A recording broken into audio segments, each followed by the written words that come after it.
Bom dia, irmão. Tudo bem? Tudo bem? Como é que foi teu dia? Foi bom, graças a Deus. Graças a Deus. Tá sendo bom?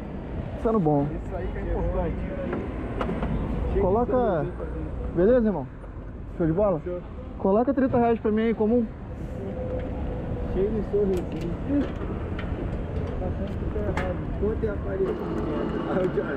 Vigia, mano. Cheio de sorrisinho, desceu, por pressão. Crédito, por favor. Quer dizer, eu já marquei ele, já tá menino, mano, a mulher ficou, vai lá, você entra por dentro do carro, eu quero, eu acho que for lá te tirar, mano, eu acho que não, você quer que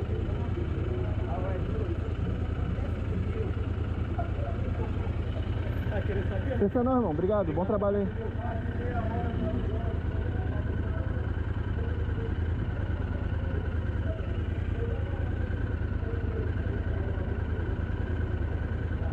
Boa noite, internet. Boa noite, Brasil. Eu sou o Cris Dias.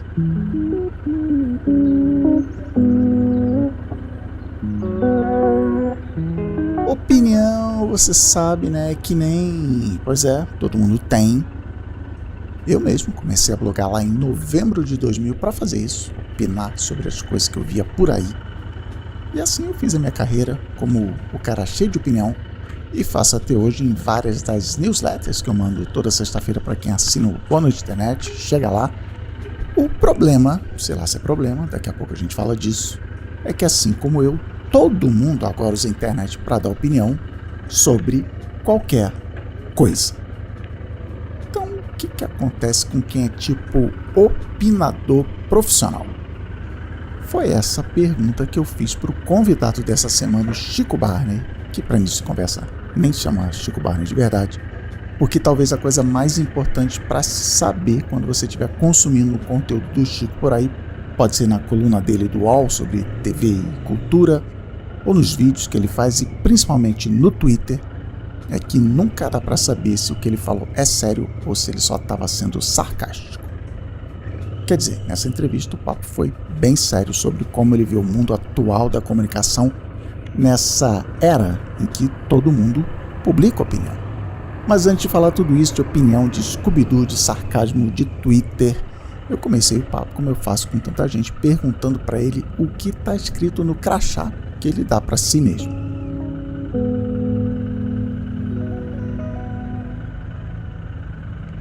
Estou aqui com... botar na sua biografia aqui, na sua ficha, um dos autores mais lidos do país, é isso? Exatamente. Exatamente. Exatamente. Então, como é que você se define? Qual a sua caixinha? O que você faz? Quem é você que eu faço? No mundo profissional? Muito difícil, hein? Tem 2 horinhas aí. É isso. Não, é bom que... Essa é a minha resposta. Quando me pergunta, é exatamente essa a minha resposta. Cara, eu acho que eu sou um comunicador hoje. Comunicador. Porque isso é suficientemente genérico. Ao mesmo tempo, abre... Sabe, eu acho que eu comecei escrevendo, hoje eu apareço também em vídeo, eu tenho que... Sabe, então acho que comunicador, talvez. Comunicador, até por isso da abrangência. Eu achei que você ia responder colunista.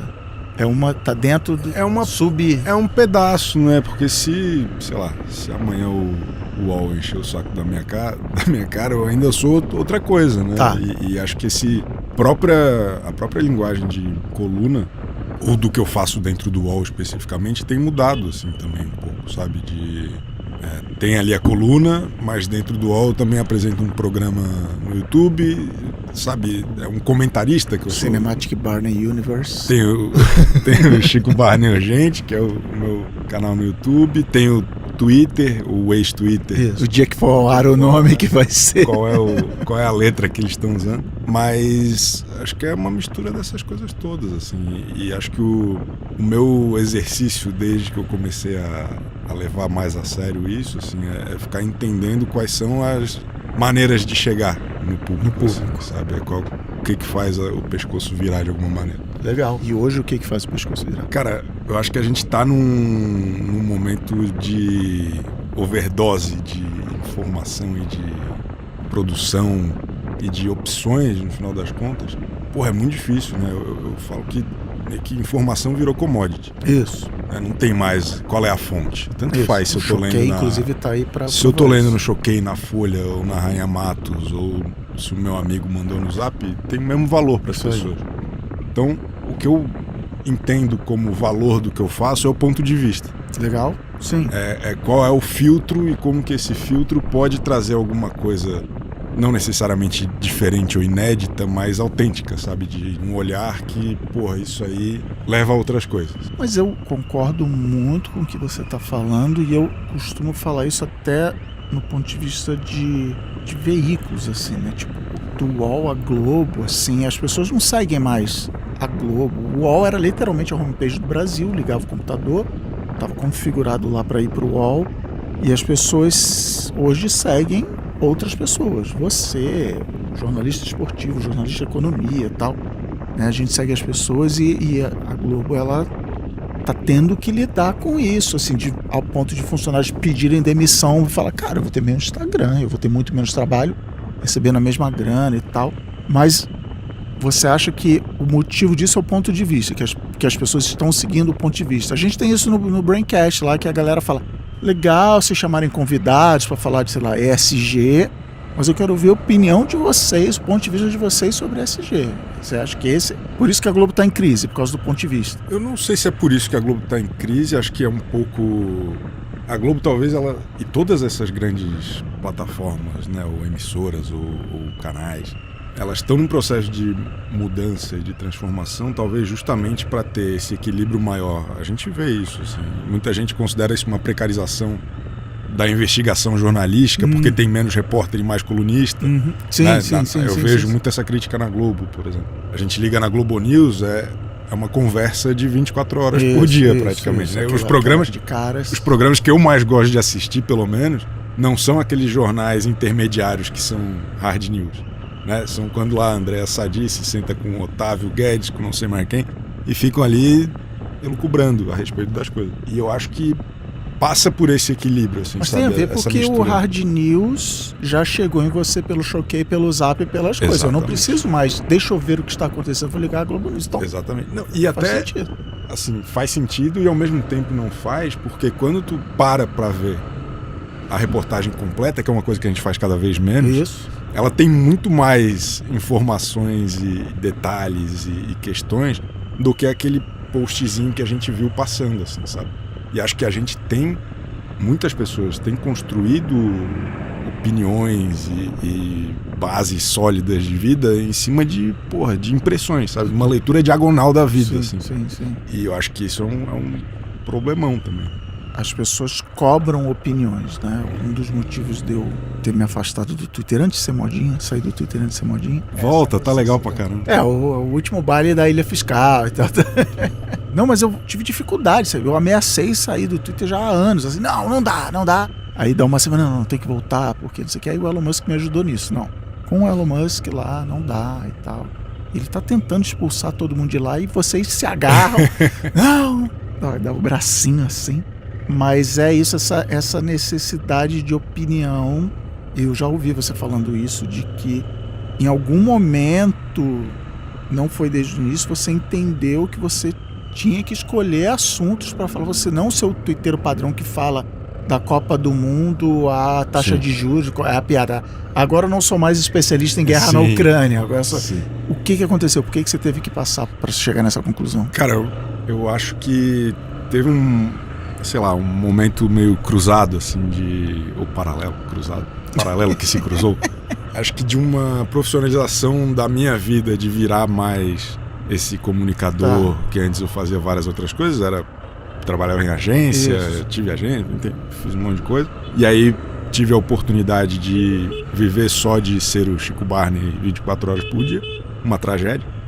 E em paralelo a isso eu fui percebendo, cara, que a internet, ela clama por exposição e ela clama por te dar vontade de opinar e as pessoas falarem, concordo com você, ou discordo, e aí transformar aquilo numa briga.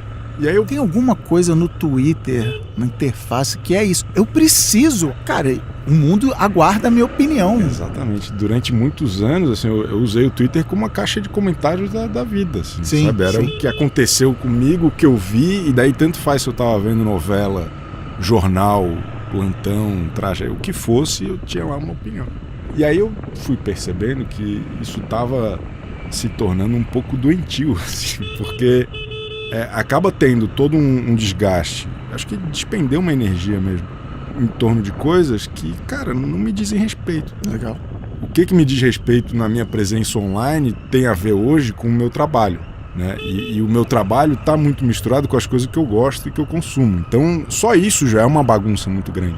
Se eu abrir ainda uma outra aba de ter que opinar sobre coisas que eu nem sempre entendo tão bem, sobre coisas que eu nem sempre fui tão fundo para me informar e tal, e transformar isso em cavalos de batalha, como eu acho que durante um período eu transformei, é pedir pra ficar careca jovem como eu fiquei. Tá aí a prova. Mas eu tenho um negócio. Tinha um professor que falava assim, tu não tenho medo de usar a palavra coisa. Não, é uma coisa. Tem uma coisa boa na internet que eu não gosto de ser o podcast, essas entrevistas aqui, podcast dos velhos da internet, lembrando antigamente como era bom.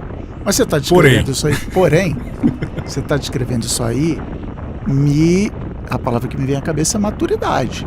Você amadureceu, você tomou umas porras da vida, você só envelheceu, você perdeu mais cabelo e tal, e você levou. Mas aí vamos voltar lá atrás, porque você falou aí, trabalhei com um monte de coisa. Mas acho que tem tudo a ver com isso, assim, que é uma visão, acho que a maturidade ajuda a ter uma visão um pouco mais estratégica a respeito de si mesmo. Sim. Né? Acho que essa é a função de envelhecer. Então é meio que também ir entendendo onde é que vale a pena, assim. Às vezes eu vejo uma coisa que eu fico indignado, dou uma cotovelada aqui, sabe? Eu tô com minha mulher e falo, puta que pariu, sabe? E vida que segue, assim. Não fica ali registrado pra sempre. E não tô nem falando um negócio de, que é um politicamente correto. Não é isso. É abrir a aba de um assunto que não me pertence, entende? Ali. O grupo de zap da galera, que esses vídeos, que hoje é o que eu faço. Caraca, isso aqui, que absurdo, que não sei o que doido. Odeio isso aqui. E eu considero a melhor história em quadrinho já feita na história da humanidade, que ela dura literalmente um quadrinho, que é do XKCD, que é um cara sentado no computador, e aí vem uma voz de fora, né, do quadro falando, querido, você não vem dormir? Ele fala, eu não posso porque tem alguém errado na internet. E eu falo, cara, é isso, entendeu? Esse sou eu, esse somos todos nós, e essa tirinha de um quadrinho, esse quadrinho de, sei lá, 2001, não sei de quando é, e é cada vez mais válida. Mas eu achei legal, você falou, eu tive várias coisas e tal, tive agência. Você já fez um monte de coisa na área de comunicação na internet. Aí até a história que eu brinquei dos velhos. Você começou a blogar em 2002. Você já tá nessa parada há muito tempo. Mas você passou por um monte de coisa. Isso, agência de publicidade. Já tivemos os lados opostos do ringue no mundo da publicidade. Aí você fundou a agência. Já saiu no meio mensagem de bracinho cruzado. Provavelmente novo diretor, novo founder, já foi founder. Eu não cheguei a ser, mas quase. Mas teve algum planejamento, algum negócio? Como é que foi? Até essa viral que você brincou 24 horas por dia, Chico Barney. Quanto é planejamento, quanto é vou tropeçando e vou fazendo? Como é que foi isso? Zero. Eu tive muita sorte, cara. Porque acho que se dependesse pura e simplesmente de uma iniciativa minha, assim, eu não ia ter me mexido muito, assim. Eu fiz publicidade, sei lá, começo deste século, né, em Florianópolis. E meio que junto com isso, assim, descobri o maravilhoso mundo dos blogs e, na época lá tinha lá já o Cris Dias, Rafael Capanema, Rosana Herman, Cocada Boa e tal. E sabe o que me espanta? Assim, que não tinha Twitter, não tinha nada, e a gente sabia, a gente chegava. Era um bairro muito populoso, né? E daí tinha o lance de comentar, de ir trocando link, lembra dessa história? A coluninha do lado, o blog Roll. E aí foi meio que... Eu fui conhecendo essas pessoas todas e isso foi muito legal, assim, isso abriu muito minha cabeça no sentido de...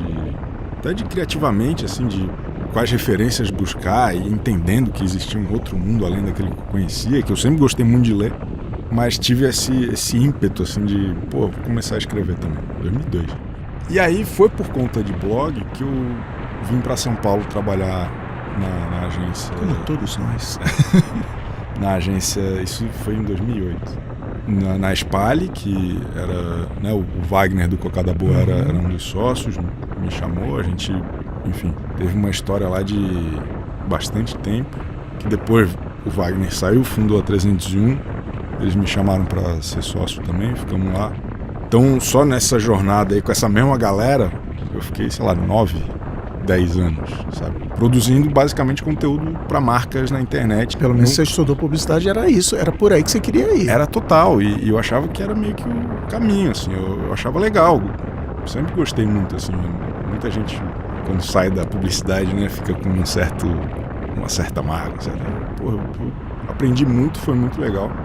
E gostava, assim, achava legal. Principalmente o lance de... A gente estava aprendendo a fazer, não existia. Sim. Sabe? Era um negócio que não existia. Eu falava isso assim, cara, não tem ninguém para comparar se eu fiz bem ou se eu fiz mal, porque é só eu que tô fazendo aqui. Exatamente. Daí a gente, isso no começo criando conteúdo de marca para blog, daí depois isso virando Orkut, Facebook, Twitter, e testando e vendo até onde aquilo cabia, o que era, o que não era. Daí depois YouTube, já num nível de sofisticação estratégica e mental e tudo muito, muito legal, muito grande, assim, eu aprendi muito. E eu acho que isso foi no paralelo à vida de blogueiro informal, porque eu quando montei meu blog, eu achava meio babaquice ganhar dinheiro com blog. Tá. Era daquela turma que xingava pro blogger, sabe? Pro blogger, pô. Pro blogger, pra quem não sabe, é o tio avô do influencer. Pro blogger, caraca, agora sim. Máquina do tempo. E aí, enfim, babaquice de gurizão também, né? Tá errado ganhar dinheiro. Só na cabeça de um moleque babaca. Isso. Mas isso, misturando esses dois caminhos de publicitário ali, de blogueiro, eu fui tentando entender um pouco mais como que eu chegava a mais pessoas, assim, sabe? Sem trair o que eu acredito, mas tentando entender, cara, o que funciona aqui? Como que eu faço as pessoas me notarem, sabe? Mas notar por quê? Pra ler, pra que as pessoas lessem, tivessem um feedback e o negócio crescesse, assim. Então acho que essa experiência na publicidade me ajudou muito a ter esse pensamento um pouco mais pragmático de como que eu faço aqui? Como que eu tenho aqui a minha identidade? Como que eu tenho a minha personalidade? Como que eu faço que isso chegue nas pessoas? Porque no começo, e acho que principalmente pensando em mídia impressa, sei lá, tu comprava uma revista, já tava ganho. Uhum. A atenção que tu tinha ali, tu ia virando página a página, podia ter um título divertido ali que não explicava o que era. Isso na internet não é assim, né? É um pouco mais, o caminho é um pouco mais tortuoso, assim, tu tem que ser muito direto. E ao mesmo tempo tem que passar a tua personalidade, porque senão commodity. E o que você falou antes de escolher os assuntos, não vou nem chamar de batalha, eu não falo, sei lá, de futebol, porque...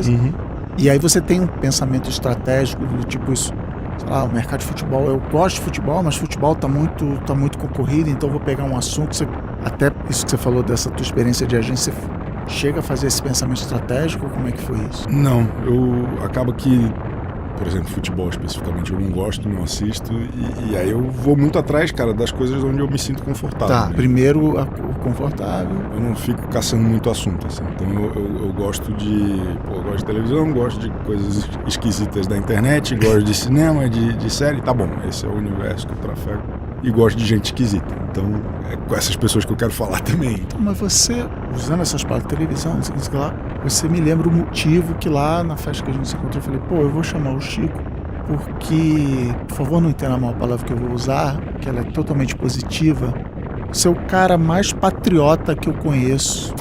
O que você foi de propósito. Eu sempre já falo há muito tempo no blog da internet, na newsletter e tal, eu me considero um cara muito americanizado. Eu via muita sessão da tarde, eu queria fugir do meu quarto descendo pela janela e pra ganhar a noite, não sei o que. Eu sempre... E aí eu devo conhecer mais o sistema de justiça americano do que brasileiro, de tanto série de advogado que eu vi na Fox e tal. Danny Crane. Isso, eu vejo em você... No início eu achava assim, não, ele tá zoando, ele tá sendo sarcástico, e tá zoando a cultura popular brasileira, mas não, aí consumindo seu conteúdo, encontrando você pessoalmente assim... Você legitimamente gosta daquilo e valoriza, sei lá, os programas matinais da Globo, eles são, sabe assim, você gravou o Braincast 400 sobre Faustão, cara, Faustão é foda, Faustão é uma instituição. Por esses, até com a tua visão de comunicólogo, assim, uma tese de mestrado, por que Faustão é bom, então assim, eu falei assim, cara, eu preciso, sei lá, eu quero comprar o curso do Chico Barney de como ser mais, como gostar da cultura brasileira, que eu sou o típico brasileiro que vai... Legal é Orlando, como se Orlando grandes merda, entendeu? Assim, não, meu sonho é morar em Orlando e tal. E aí, Mas isso é legal porque isso é muito brasileiro. Hein? também sou muito brasileiro. Eu queria morar em Orlando, eu sou na capital do Brasil, Miami e no subúrbio. E aí você olhou para isso e transformou isso em profissão. Como é que você caiu nesse... Foi um processo aí de 20 anos? Ou como é que foi um momento... Não, aconteceu, tipo, sei lá, a agência não deu certo, eu vi. E como é que foi? Rolou um momento chave ou foi o famoso banho-maria? Cara, não. É também muito, acho que, da minha formação como pessoa, assim, porque na minha casa, minha mãe era jornalista, ela estudava Shakespeare, Nelson Rodrigues, mas não saía do Datena, da Sônia Abrão. Quando era esquisito ter o pay-per-view do Big Brother, ela já tinha. Tá. Sabe, quando tinha que parcelar em 2 anos para muito caro. Então ela sempre teve esse consumo muito livre e tranquilo, no sentido de que vou estudar, sei o que é legal, sei o que é diferente, sei qual é o... Então, eu sempre tive acesso a essas coisas e me interessei muito, porque eu acho que, além de achar legal, porque às vezes a gente começa a teorizar muito, né? Sim, E, sim, tipo, sim, sim. Não, porque tem ali... Né? Não, cara, eu acho legal, É legal. sabe? Eu ligo a TV... Começa legal, depois você vai fazer engenharia reversa. Exatamente. E eu acho que, desde pequeno, assim, acho que por esse contexto familiar e tudo mais, eu não via como, blé, sabe? Uhum. E crescendo e tendo acesso a, sei lá, a teorias e estudos e sei lá o quê. Eu fui tentando encaixar uma coisa na outra de um jeito que fosse divertido e leve, assim, também. Um pouco pra sacanear pelo inusitado de, por que ele tá falando sério sobre o Belo? Uhum. Mas também porque eu acho que vale, sabe? Porque eu acho que falta um pouco esse olhar, que lá fora vai ter teses e mais teses sobre o Homem-Aranha dos anos 90 nos gibis, e aqui acho que a gente não tem muito isso, sabe? Aqui as coisas são muito mais generalistas. Não, e as coisas são muito mais desse meu jeito, vira-lata. Não, legal é o Christopher Nolan. Não é o Encontro com Fátima Bernardes, ou seja lá quem tá apresentando o Belo, enfim, a música. E aí eu nem acho que seja necessariamente um patriotismo, porque eu tento ter esse olhar também para, independente se é brasileiro ou se é gringo, não é muito essa bandeira, sabe? É meio que assim, cara, o que é muito popular, o que é meio, às vezes, tosco, o que é assim, tem valor ali também, tem coisa interessante. Mas é uma coisa bem colonial brasileira de que se é popular automaticamente é ruim. Inclusive era legal, aí fez, que é um fenômeno global, se vendeu e tal, mas era legal, mas aí estragou, aí ficou popular, aí estragou. Eu lembro, você falou, né, lá atrás tal, eu tinha um GeoCities que eu fiz a resenha, fazer resenha de CDs. Aí uma resenha de CD que eu fiz foi do Samba Poconé, do Skank. E aí uma pessoa me mandou uma mensagem falando assim: não, o Skank já era, porque agora eles estão muito famosos, eu vou te indicar uma outra banda aqui de BH muito boa, chama J Quest. Era Johnny Quest. Johnny Quest. Vou te indicar, nossa, descobri essa banda antes de todo mundo e tal, não sei o quê. Porque é isso, não, o Skank agora virou, agora tá modinha e tal, essa coisa do popular. Mas essa resistência de ser brasileiro, e a própria música brasileira, o brasileiro de todas as camadas tem orgulho da sua música, mas em camada, não, Chico Buarque é legal, mas Belo não é legal, então faz essa... Você tem noção por que isso acontece? O que você...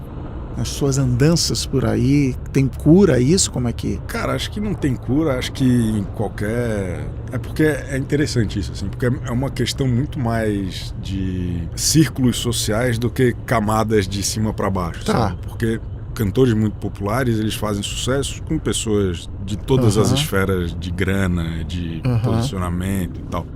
Mas tem, acho que tá cada vez menor também, não sei. Um certo ranço de uma elite que se considera intelectual, sabe? Sim, de olhar com um nojinho pra, tipo, olhar como piada e tal. Isso, olhar como piada, assim, esse cara tosco. Mas eu sinto, assim, que mudou um pouco isso nos últimos anos. Essa sanha de ser o primeiro a achar, ela mudou um pouco, pelo que eu vejo, né? Sei lá, a galera tá muito mais interessada em estar curtindo junto com muita gente. Sabe, de estar comemorando que a Anitta entrou num chart desse ou daquele, mudou um pouco. Acho que esse espírito meio que tudo é um concurso de popularidade, as pessoas querem estar mais próximas disso, querem estar ao redor, sabe? Então acho que baixou um pouco, sabe? Até às vezes é ruim porque a gente fica sabendo de menos novidade, né? Por conta disso. Mas o que para você define o popular brasileiro e faz ele ser especial, apesar de você ter dito que não é patriota? Ah, se é do Brasil automaticamente, tá? Mas assim, o que é o popular brasileiro e por que é melhor do que outros populares por aí, de outros países? Cara, eu não sei se é melhor que outros lugares. Eu acho que na verdade, o que eu acho é que o popular, às vezes, ele é mais criativo. Ele é mais interessante do que coisas muito elitizadas. Vou falar, por exemplo, de novela, tá? Uhum. As novelas no Brasil sempre foram com uma linguagem muito objetiva, muito direta e muito simples. Qualquer capítulo que tu assiste, tu entende, tu pega e vai. Tem um movimento hoje de pessoas produzindo esses produtos que não são necessariamente fãs do formato, tentam trazer todas essas referências de série, de filme, de Christopher Nolan, de sei lá o que, que dão uma bagunçada nisso e às vezes desvirtua, sabe? Às vezes o que era para ser muito simples e muito básico, né? Fica nem lá nem cá, porque não viram uma série da HBO e também não é a novela que sempre foi. E aí vira um meio do caminho, muito por conta desse preconceito que a gente estava falando um pouco de o que é popular, sabe? De quando as pessoas que olhavam com nojinho pro popular chegam ao poder e querem mudar isso, sabe? Ao poder dessa estrutura de produção. Só que essa galera que você tá falando tem uma dificuldade de entender que, tipo que você falou, exemplo clássico de novela. Todo personagem tem que aparecer em todos os capítulos e você não tem que ter dever de casa. Inclusive tinha o repeteco, tinha o a seguir cenas e tal, mas não, isso é por acaso, que é tudo tosco, quem faz novela é tosco, bom mesmo é o diretor francês. É parecer com isso, sabe? Isso. Daí muda, e daí até esteticamente mesmo, assim, a novela sempre teve uns closes muito grandes, assim. Hoje são umas tomadas assim artísticas a profundidade de câmera entrando e tal. Que beleza, a tecnologia hoje é outra, permite, mas de qualquer forma, acho que esse é um dos aspectos da nossa cultura popular. Ela vai se transformando, assim, às vezes na base do forceps, às vezes porque algumas pessoas querem e aí vão forçando isso, e ela vai se transformando. O que eu acho interessante, assim, tem um respeito muito pequeno pelo cânone no Brasil. As coisas são esquecidas e superadas com uma frequência assustadora. Mas você vê isso como bom ou ruim? Apenas acontece, sabe? Eu que, cresci vendo muita coisa dos Estados Unidos, tem toda aquela história falando de TV especificamente, de legado de formato, sabe? Do cara que, sei lá, o Late Show era de um cara, daí passou pro outro, passou pro outro. Eu amo essas coisas. Ter o horário fixo durante décadas, que é a mesma coisa. Eu acho isso tudo muito legal. Aqui ninguém tá nem aí pra isso. Assim, é o jornal e olhe lá. E aí eu acho isso interessante e acho que muitas coisas a gente acaba fazendo da pior forma possível. Porque daí não tem essa construção toda bonitinha de legado, de recorrência, de muitas coisas assim. Mas daí, pra facilitar as coisas hoje, tem se importado muita coisa pra fazer mais barato e mais rápido.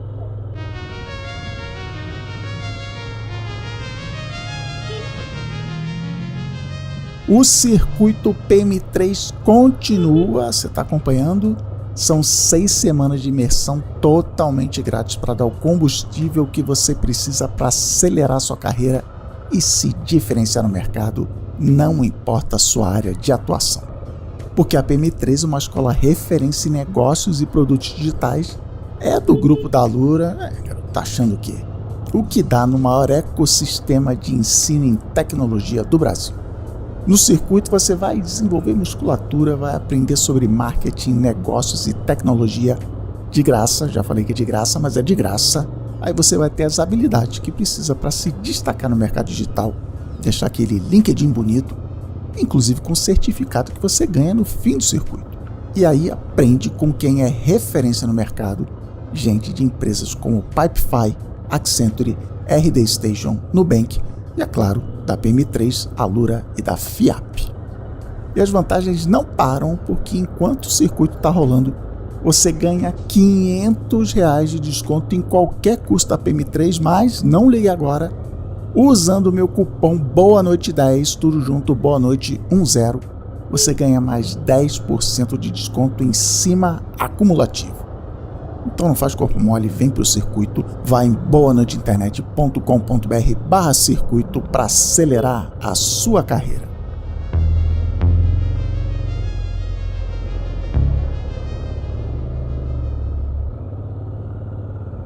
Mas você é um profissional da opinião, como colunista, né? O que você faz, e até você está falando, trazer o seu ponto de vista.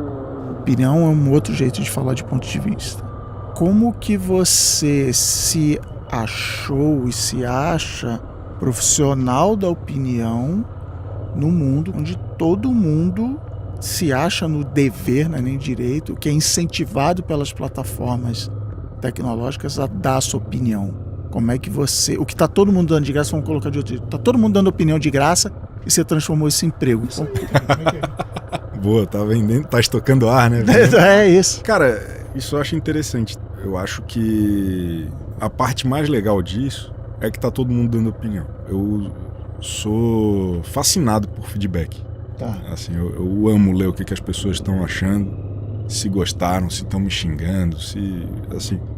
Isso, até um monte de gente pergunta assim, pô, mas tu não fica triste com a quantidade de ódio e tal?